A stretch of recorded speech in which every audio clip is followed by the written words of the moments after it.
Well, good morning. Praise the Lord. सबको जय मसीह की, praise the Lord. And this morning I have a very special message for you all. आज की सुबह मेरे पास आप सबके लिए बहुत ही खास एक संदेश है। And please turn with me your Bible, 2 Timothy chapter 2, 20 and 21.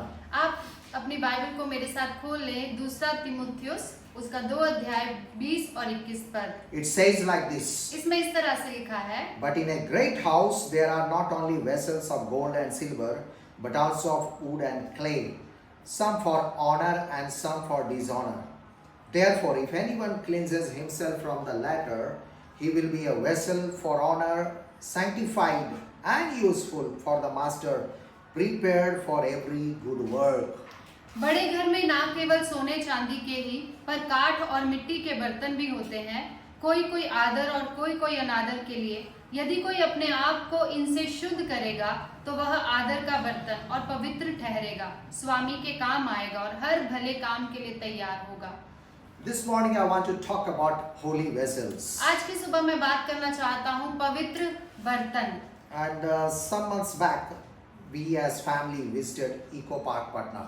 और कुछ महीने पहले हम लोग पूरे परिवार के साथ इको पार्क पटना में जो है वहां पर हम लोग गए थे। And there we found in the middle of the park a big artificial tree looked like cactus tree. और वहां पर हमने क्या देखा कि एक पेड़ है जो अप्राकृतिक है और वो कैक्टस पेड़ की तरह पौधे की तरह दिखाई देता है। When we went closely, we found that it was made by using hundreds of steel pots and pans and shaped into a cactus tree. और फिर जब हम उसके नजदीक गए देखने के लिए तो हमने क्या पाया कि बहुत हजारों बर्तनों को लेकर अलग अलग प्रकार के अलग अलग आकार के बर्तन से वो बनाया गया एक पेड़ है जो जिसका आकार एक कैक्टस पौधे की समान दिखता है। Yeah, you know, and as we know that our God is our creator. जैसे कि हम सब लोग जानते हैं हमारा परमेश्वर हमारा रचनाकार है, हमारा सृष्टिकर्ता है। Like a good artist and potter, he is making us and shaping our life. एक अच्छे रचनाकार की तरह वो हमारे जीवन को रचना कर रहा है, हमारे जीवन को एक आकार दे रहा है। In 1 King chapter 7, 48 to 50, we see that King Solomon had made many gold vessels. और हम लोग पाते हैं पहला राजा अध्याय 7 के 48 से 50 पद में हम देखते हैं कि राजा सुलेमान ने अपने जीवन में बहुत सारे महंगे महंगे चांदी और सोने के बर्तनों को बनवाया। He made many gold vessels for the Lord's temple, like gold altar, gold basins, gold bowls, gold dishes, and even the gold doors for the temple. हम देखते हैं बाइबल में कि सुलेमान ने परमेश्वर के भवन के लिए बहुत सारे सोने के बर्तनों को बनाया, जैसे कि सोने की वेदी, सोने के थालियां, सोने के बर्तन और यहाँ तक कि सोने के दरवाजे तक भी सुलेमान राजा ने बनाए। We are also like vessels. हम लोग भी एक बर्तन के समान ही हैं। And we see in this passage that in a large house there are vessels not only of gold and silver, but also of wood and clay. हम इस जो हमने वचन पढ़ा है उसमें हम ये पाते हैं कि एक बड़े घर में ना सिर्फ सोने चांदी के बर्तन होते हैं लेकिन वहाँ पर मिट्टी के बर्तन भी पाए जाते हैं। In the same way, a congregation consists of every kind of people. और इसी तरह कलीसिया में भी बहुत सारे लोग होते हैं, अलग अलग प्रकार के लोग। There are people for noble purpose, like the faithful believers who hate evil and hold firmly to the true gospel. ऐसे भी लोग होते हैं सच्चे विश्वासी जो भले कामों के लिए बनाए गए हैं, वो भले काम करते हैं, जो सुसमाचार को बहुत ही दृढ़ता से अपने जीवन में लेते हैं। There are also people for ignoble purposes, like the false believers. ऐसे भी विश्वासी पाए जाते हैं कलीसिया में, संगति में, जो विश्वासी झूठे विश्वासी हैं और झूठे भविष्यवक्ता हैं। They go astray from the truth and come to church for their own lustful desires. वो लोग सत्य से फिर जाते हैं और कलीसिया में आते भी हैं तो अपनी बुरी लालसाओं को लेकर के कलीसिया में आते They हैं। come to church for fine girls and boys.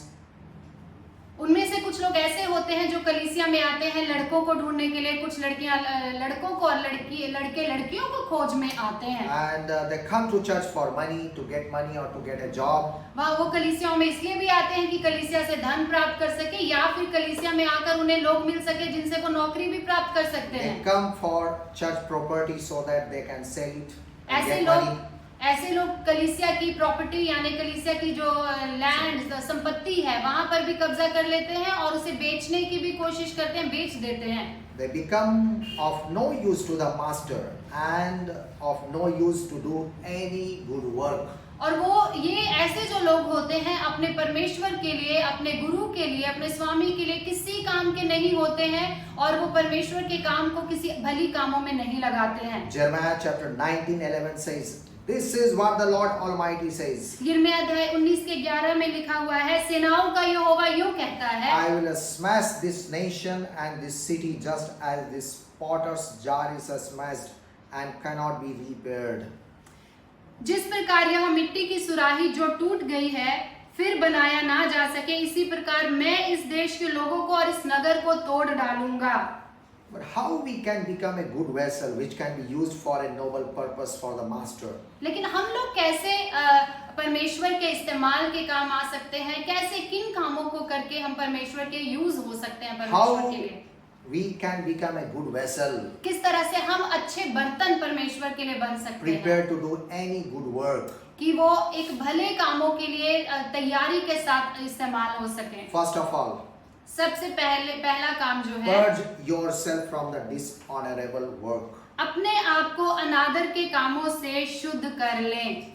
Verse 21 says, "Therefore if anyone cleanses himself from the latter, he will be a vessel for honor, sanctified and useful for the master, prepared for every good work."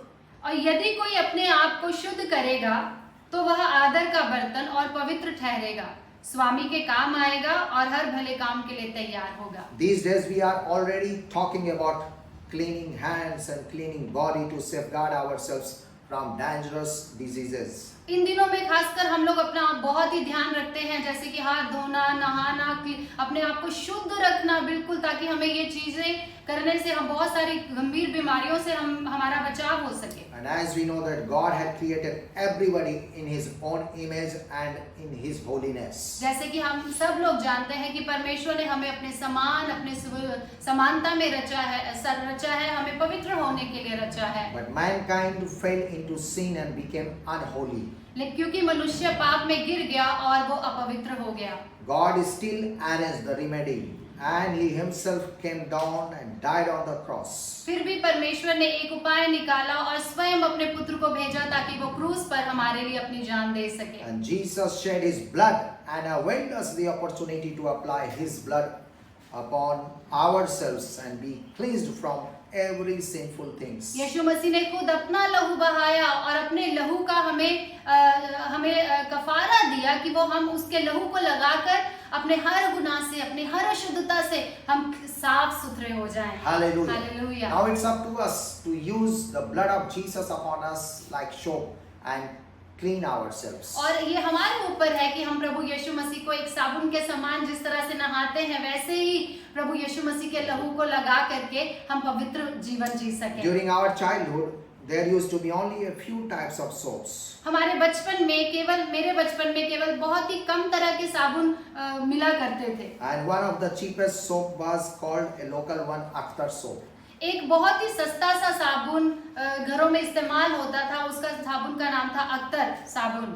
And it was like cricket ball, like big round shape ball, that soap. और वो जो साबुन था उसकी जो आकार था वो बिल्कुल ही क्रिकेट खेलने वाली जो गेंद होती है उसी के समान था, काफी बड़ा साइज का वो साबुन होता था। And it was for both for bathing and cleaning clothes. और इस साबुन के दो तरह के इस्तेमाल होते थे, इससे कपड़े भी धोए जा सकते थे और इससे स्नान भी किया जा सकता So we था। used to apply that soap for cleaning our body and also then cleaning our clothes. और वो ऐसा साबुन था जिससे हम अपने स्नान करते थे, नहाते थे और उसी साबुन से कपड़े भी धो सकते थे। Malachi chapter 3, 2 and 3 says, Malachi अध्याय 3 उसका 2 और 3 पद में लिखा है, For he will be like a refiner's fire or a launderer's soap. He will sit as a refiner and purifier of silver. He will purify the Levites and refine them like gold and silver. क्योंकि वह सोनार की आग और धोबी के साबुन के समान है। वह चांदी को ताने वाला और शुद्ध करने वाला बनेगा। लेवियों को शुद्ध करेगा और उनको सोने रूपे के समान निर्मल करेगा। Purge yourself also from ignoble people or sinful people who may not allow you to grow in the Lord. ऐसे लोगों से भी अपने आप को दूर रखें जो आपको आगे बढ़ने से रोकते हैं या आपको प्रभु में आगे जाने से रोकते हैं। And instead they may destroy your character. और नहीं तो ऐसा होगा कि वो आपके चरित्र को भी वो लोग खराब कर सकते 1 हैं। Corinthians chapter 15:33 says, पहला कुरिन्थियों अध्याय 15 उसका 33 पद में लिखा है, do not be deceived, bad company corrupts good character. धोखा मत खाओ, बुरी संगति अच्छे चरित्र को बिगाड़ देती है। Yeah, so children and the youth and the people, you be careful from the bad company and bad people. और बच्चे जितने भी देख रहे हैं, जवान और सब बड़े लोग भी, आप सब लोग अपने आप को बुरी संगति से अलग They will रखें। destroy your character and ultimately they will destroy your future and your goal. वो आपकी चरित्र को बिगाड़ सकते हैं वैसे लोग, और अंत में आपके जीवन को भी और आपके लक्ष्य को भी वो लोग खराब कर सकते हैं। But if we do not do our part of cleansing, we will frustrate God's original plan for us and be heading towards our own destruction. और यदि हम भी अपने आप को पवित्र नहीं करते हैं तो हम परमेश्वर के योजना को हम खराब कर सकते हैं और अंत में हम लोग अपने आप को पूरी तरह से सर्वनाश कर सकते हैं। Jeremiah chapter 18:3-4 says, I went down to the potter's house and I saw him working at the wheel, but the pot he was shaping from the clay was marred in his hands. So the potter formed it into another pot, shaping it as seemed best to him. इसलिए मैं कुम्हार के घर गया। उस वक्त वह चाक पर कुछ बना रहा था। जो मिट्टी के बर्तन वह अपने हाथों से बना रहा था वह खराब हो गया, और यह देखकर कुम्हार ने उसी मिट्टी से दूसरा नया बर्तन अपनी समझ के अनुसार बना दिया। Hallelujah. हालेलुया। Second thing, दूसरी बात, flee from the youthful lust. जवानी की अभिलाषाओं से आप भाग जाएं। We all are somehow young. हम सब लोग किसी ना किसी तरह से युवा हैं, Children are premature youth. और जो बच्चे हैं वो पहले से ही परिपक्व यूथ बने हुए हैं। They start acting like the youth people. बच्चे हैं लेकिन वो युवाओं की तरह व्यवहार करते हैं, And they also look for girls and boys as friends. और वो भी लड़कियों को लड़कों की तलाश में रहते हैं कि वो अपने फ्रेंड्स बना सके। And elderly people are over matured youth. जो थोड़े बड़े लोग हैं वो एक बिल्कुल ही परिपक्व से भी परिपक्व वो जवान लोग होते हैं। They want to stay young.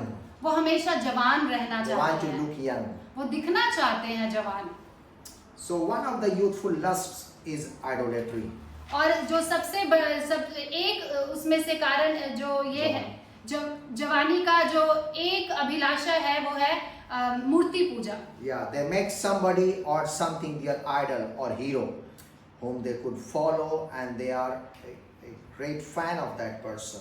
और वो लोग अपने आप को किसी ना किसी व्यक्ति को अपना मूर्ति बना लेते हैं, अपना आइडल बनाते हैं और उसी की तरह व्यवहार करते हैं, उसी की तरह बनना चाहते हैं। Like they will make Michael Jackson as their idol and they become fan of that person. और जिस तरह से माइकल जैक्सन उसको लोग अपना मूर्ति बना लेते हैं और उसके पीछे चलते हैं, उसकी आराधना करते हैं और उसके जैसा They होना will चाहते act हैं like him, they will dance like him and they will do like him. और उसकी तरह व्यवहार करेंगे, उसकी तरह नृत्य करेंगे और उसकी तरह ही करने की कोशिश करेंगे। 1 Corinthians 10:14 says, therefore my beloved, flee from idolatry. पहला कुरिन्थियों अध्याय 6 के 8 में लिखा हुआ है, हे मेरे प्रिय बच्चों, मैं चाहता हूँ कि तुम मूर्ति पूजा से बचे रहो। Many years back, there was a potter's family with 2 brothers and wives. एक बार की बात है, कुछ वर्ष पहले की बात है, एक परिवार जिसमें एक परिवार था, वो कुम्हार का परिवार था, वो मूर्तिकार लोग थे। Yeah, there were 2 brothers and then their wives. और दो भाई थे और उनकी पत्नियां थी उस परिवार में। Their main business was to make clay pots and big idols. उनका जो सबसे खास जो कार्य था वो ये था कि वो बर्तन बनाए और मूर्तियों को रचें। Yeah, when I shared the gospel to them and when they believed, they left their idol making businesses and started painting business. और जब मैंने उनसे प्रभु का वचन बताया, मैंने सुसमाचार बताया, तो उन्होंने वो अपना उस मूर्ति पूजा को, मूर्ति बनाने के कार्य को छोड़ दिया और वो सिर्फ बर्तन बनाने का काम करने लगे। They started painting business. और उन्होंने पेंटिंग का बिजनेस उन्होंने शुरू किया। Another youthful lust is immorality. और दूसरा युवा होने की, युवावस्था की जो अभिलाषा है वो है Immorality. अनैतिकता। 1 Corinthians chapter 6:8 says, "Do you not know that the unrighteous will not inherit the kingdom of God?" Yeah, do not be deceived. Neither fornicators, nor adulterers, nor homosexuals will inherit the kingdom of God. सावधान रहो कि कोई भी अधर्मी और परमेश्वर के राज्य में प्रवेश नहीं कर सकता है, या वो लोग जो धोखा देते हैं और व्यभिचार करते हैं और मूर्ति पूजा में और यहाँ तक कि अनैतिकता में लगे होते हैं और परमेश्वर के राज्य में कभी प्रवेश नहीं कर सकते। Recently I heard of a lady who was already married and having grown children. मैंने एक महिला के बारे में सुना, कुछ दिन पहले की बात है, वो शादीशुदा है और उसके 2 बच्चे हैं। She ran away from her house and started living in relationship with another young man. और वो अपने घर से भाग गई और किसी दूसरे पुरुष के यहाँ जाकर वो रहने लगी। And she was living with him while her husband was searching for her. और वो किसी दूसरे पुरुष के साथ रहती है, लेकिन उसी बीच उसका पति उसकी तलाश कर रहा है कि वो कहाँ गई। And that's very sad. This happening in the society. और ये बहुत ही दुखद है जो हमारे समाज में आजकल हो रहा This है। is youthful lust. और ये जवानी की अभिलाषा है, वो अनैतिकता जो अभिलाषा है। Still another youthful lust is greediness. और एक और जवानी की अभिलाषा है, वो है लालच। 1 Timothy chapter 6:10 says, पहला तीमुथियुस अध्याय 6 के 10 पद में लिखा है, "For the love of money is the root of all kinds of evil, धन का लोभ सब बुराइयों की जड़ है, for which some have strayed from the faith in their greediness and pierced themselves through with many sorrows." और इनमें इसी के लोभ में आकर कुछ लोगों ने अपने आप को बहुत सारी अभिलाषाओं में फंसाया है, बहुत सारे दुष्टता में फंसा लिया है और अपने विश्वास से वो लोग भटक गए In हैं। Romans chapter 9:22-23, we find 2 type of vessels. Romeo अध्याय 9 उसका 22 और 23 पद में हम 2 तरह के बर्तनों के बारे में पढ़ते हैं। Vessels of wrath and vessels of mercy. क्रोध के बर्तन और दया के बर्तन। Yeah. What if God, wanting to show his wrath and to make his power known, endured with much long suffering the vessels of wrath prepared for destruction, and that he might make known the riches of his glory on the vessels of mercy which he had prepared beforehand for glory. परमेश्वर ने अपना क्रोध दिखाने और अपनी सामर्थ प्रकट करने की इच्छा से क्रोध के बर्तनों की जो विनाश के लिए तैयार किए गए थे, बड़े धीरज से सही और दया के बर्तनों पर जिन्हें अपनी महिमा के लिए पहले से तैयार किया, अपने महिमा के धन को प्रकट करने की इच्छा की है। Third thing, तीसरी बात, pursue righteousness, faith, love and peace. धार्मिकता, विश्वास, प्रेम और शांति का पीछा करें। Yeah. Fleeing from lust is not enough. सिर्फ अभिलाषा से दूर भाग जाना ही काफी नहीं है, We also need to pursue the godly things. लेकिन हमें कुछ परमेश्वर के दिए हुए जो धार्मिकता के काम है उसके पीछे भी भाग चलना 4 है। words have come here to pursue them. 4 शब्द यहाँ पर आए हैं पीछा करने के लिए। Righteousness. सबसे पहला है धार्मिकता। And righteousness is opposite to wickedness. जो धार्मिकता है उसका जो विपरीत शब्द है वो है दुष्टता। This is opposite to wickedness. दुष्टता के विपरीत है धार्मिकता। Yeah, this is about morality, justice and integrity. और ये नैतिकता के बारे में बात करता है, न्याय के बारे में बात करता है और ईमानदारी के बारे में, खराई के बारे में बात It करता means है। being right with God in heart and in action. इसका मतलब ये है कि परमेश्वर की नजर में आप पूरे दिल से, पूरे मन से आप सही तरह से In चलें। Luke chapter 2 we find a man, a righteous man, his name was Simeon.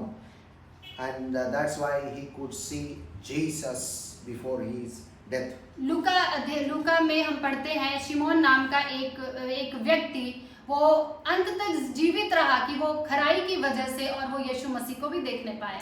Second word here we find faith. दूसरा शब्द हम यहाँ पर पाते हैं वो है विश्वास। Faith is about confidence and trust and reliance upon God. विश्वास का मतलब है हियाव बांधना और प्रभु के ऊपर भरोसा रखना और पूरी तरह से उस पर निर्भर हो जाना। Yeah, the only kind of faith acceptable before God is a faith triumphant in the worst of situations. सिर्फ एक ही विश्वास जो परमेश्वर जिसे पसंद करता है या परमेश्वर की नजर में जो खरा विश्वास है वो ये है कि कठिन परिस्थितियों में जब हमारी परिस्थितियां हमारे विपरीत होती हैं उस समय परमेश्वर पे भरोसा रखना वो परमेश्वर को पसंद आता है। During the time of Noah, the flood came. जिस तरह की हम नूह के जमाने के बारे में पढ़ते हैं, नूह के समय में बहुत बड़ी बाढ़ आ गई और बहुत पानी बरसने लगा And they were in great dangers.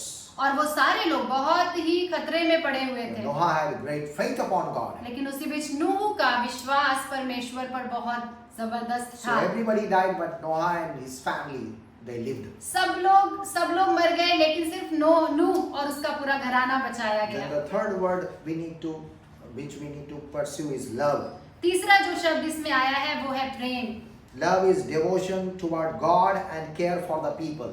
प्यार का मतलब ये है कि प्रभु के प्रति भक्ति और लोगों के प्रति बहुत ध्यान। This is the greatest command of Jesus, to love your Lord your God with all your heart and also love your neighbors. यीशु मसीह ने भी ये आज्ञा, महान आज्ञा हमें दी है। उसने कहा है कि प्रभु अपने परमेश्वर से तुम प्रेम करो और अपने पड़ोसी से भी तुम प्रेम करो। Then it also says love your neighbors like yourself. That means you also have to love yourself.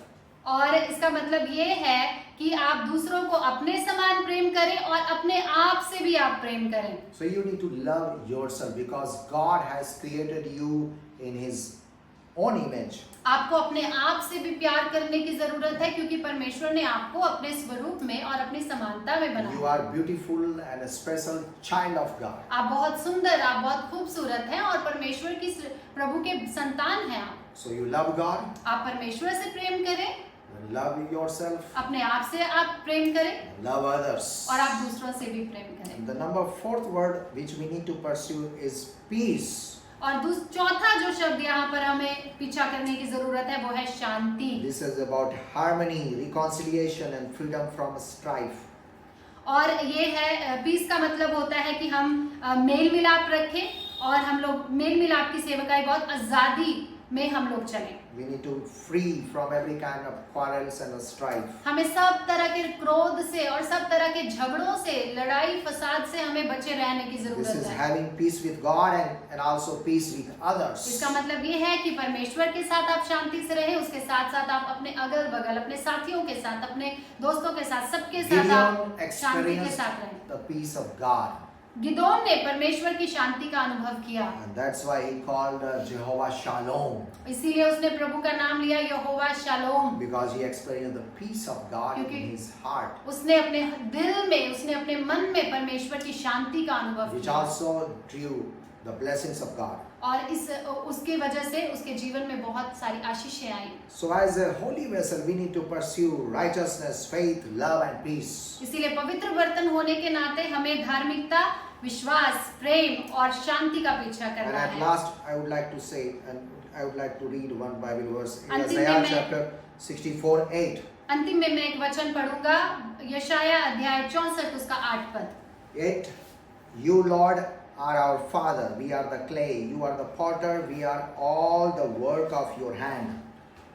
तो भी हे यहोवा तू हमारा पिता है, देख हम तो मिट्टी ही है और तू हमारा कुम्हार है, हम सब के सब तेरे हाथ के काम हैं। Be submissive in God's hands so that He can make us vessels of honor and vessels of mercy. आप प्रभु के हाथों में बहुत ही अधीनता के साथ रहें ताकि परमेश्वर आपको दया के बर्तन बनाए और परमेश्वर आपको आदर के बर्तन बनाए, So that He would be ready to use you. ताकि प्रभु हमेशा तैयार रहे कि वो आपको इस्तेमाल कर सके। Do not become the vessel of dishonor. आप अनादर के बर्तन ना बने Do not become the vessel of wrath. और क्रोध के बर्तन ना बने, But develop into vessel of honor and mercy. लेकिन अपने अंदर अपने आप को तैयार करें कि आप दया का बर्तन और आदर का बर्तन प्रभु As के लिए I've बन already सकें। told you three things that how you can become a holy vessel. जैसे मैंने आपको 3 बातें बताई कैसे आप पवित्र बर्तन बन सकते हैं। Purge yourself from the dishonorable work. अनादर के कामों से अपने आप को शुद्ध करें। Flee from the youthful lust. युवावस्था के अभिलाषा से आप भागें And then pursue righteousness, faith, love and peace. और धार्मिकता, प्रेम और धार्मिकता, विश्वास, प्रेम और शांति का पीछा का अनुसरण करें। Then we become a holy vessel which God can use for His kingdom and for His glory. ताकि हम लोग प्रभु के पवित्र बर्तन बन सकें और परमेश्वर हमें अपनी महिमा के लिए, अपने राज्य के इसलिए इस्तेमाल कर May God सकें। bless you. प्रभु आप सबको आशीष Let me they. pray for you. मैं आपके लिए दुआ करूंगा। Dear Heavenly Father, स्वर्गीय पिता परमेश्वर, we come before your throne of grace, O Lord my God. हम आपके अनुग्रह के सिंहासन के सामने आते हैं। And we pray for all these brothers and sisters and children. प्रभु हम इन सारे भाई बहनों के लिए, इन सारे बच्चों के लिए और जो लोग हमें देख रहे हैं उन सब के लिए प्रार्थना If करते for हैं। any one of them, if they are going through the time of dishonorable or in sins, परमेश्वर यदि कोई भी जो हमें यहाँ पर है जो अनादर के काम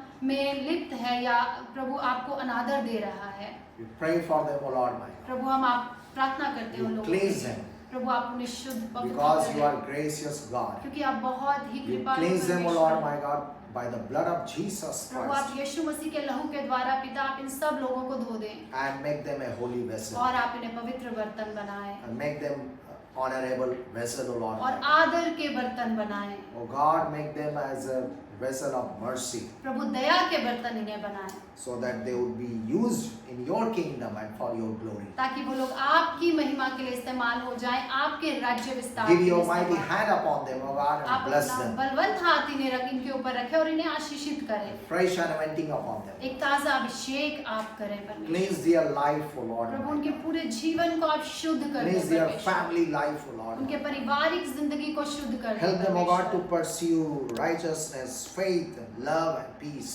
प्रभु आप इनकी मदद करें कि ये धार्मिकता, विश्वास और प्रेम और शांति का पीछा कर We सकें। bless them, O God. प्रभु आप आशीषित Hear all करें। their prayers. उनकी दुआओं को प्रभु आप सुने। In Jesus' name we pray. यीशु मसीह के नाम से प्रार्थना मांगते हैं। Amen. आमीन। Amen. Amen. May God bless you all. Thank you. प्रभु आप सबको आशीष दे। Thank you. God bless you.